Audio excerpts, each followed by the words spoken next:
ンバーマイナス4度ひでちゃんです。はい、こんにちは。今日はですね、久々に EK9 の作業をしていこうかなと思うんですけど、ちょっと前に車高を下げたいという話をしてたと思うんですけど、ちょっとですね、バネだけ変えました。もともと ID65 の忘れました、200ミリぐらいのやつのバネがついてたんですけど、バネレーと一緒でちょっと短いバネに変えました。ただそうなってくるとバネが遊ぶんですよ。もう車庫帳のケース自体にそこにこうついてしまって、でそこで使うのがこちらです。影、こちらです。ゼロファイターさんの何やったっけ、トップハットアルミ、忘れました、アッパーマウントです。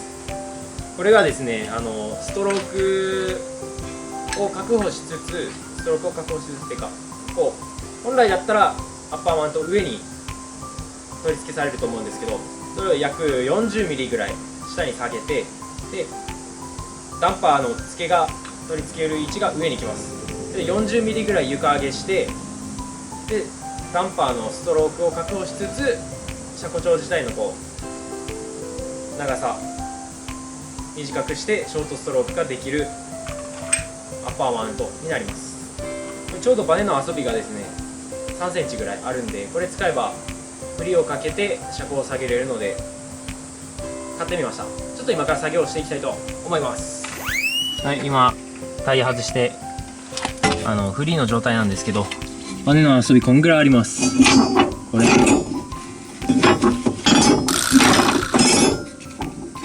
この遊びをなくすために先ほどのあれを使うわけですね。今マックス下げた状態です。はい、オーリンズの車庫帳抜けました。これから上をアッパーマウントを変えていきたいと思います。暑い、暑すぎる。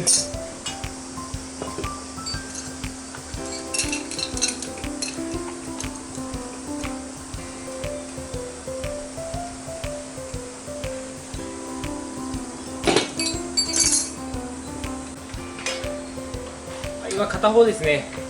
組みました。こっちが元の方です。よいしょ、わかりますか？これ上の取り付けの位置がかなり下がるんですよ。計算通りですね、遊びの分だけ下がりました。これを車に取り付けて、で車高の調整やっていきます。よいしょ、もう片方も組んでいきます。はい、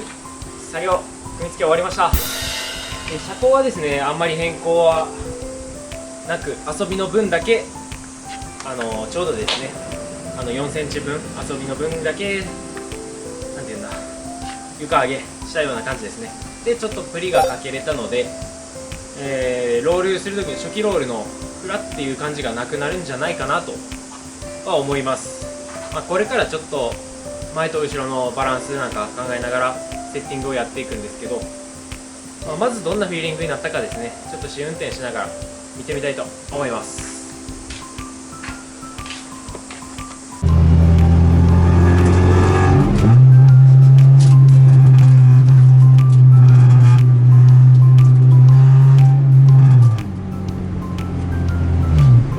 リアの車高が落ちただけじゃなくって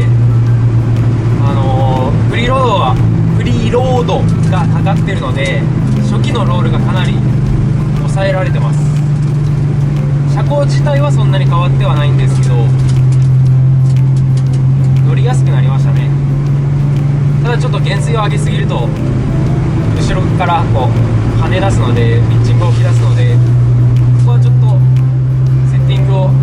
えていかないといけないかなと思います。